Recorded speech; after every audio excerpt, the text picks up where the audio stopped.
Енді балалар сабағымызда бастамас бұрын, қазір біз сіздермен бірге психологиялық ахуал қалыптастырып алайық. Орындарыңызға отыра беріңіздер. Яғни осы орындарында тұрмай-ақ, оң және сол жақ көршілеріне балалар қысқа-қысқа сәттілік тілейміз. Мен бастаймын, саған сәттілік тілеймін. Келесі көршілерден.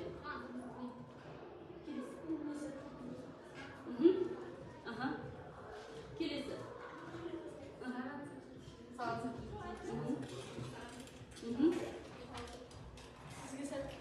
Жақсы. Маған балалар, сендердің бүгінгі сабақтағы жалпы ойларын маңызды. Сабағымызға қош келдіңіздер.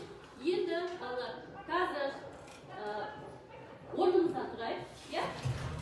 Сосын, балалар қараңдар, уақытымызды алып жатпау үшін қазір мен сендерді топқа бөліп алайын, иә?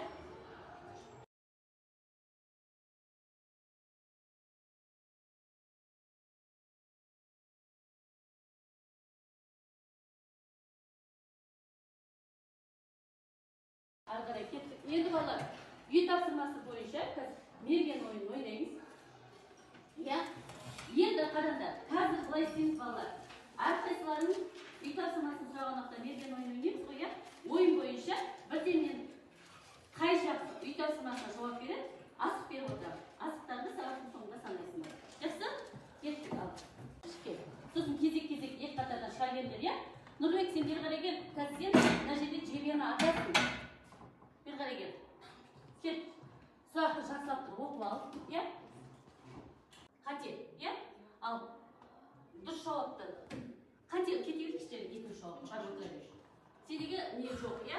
Келесі, екінші. Кел, мына топты. Сұрағын оқы бірінші. Жүрек пайдалы болған иммунитет қалай қалыптасады?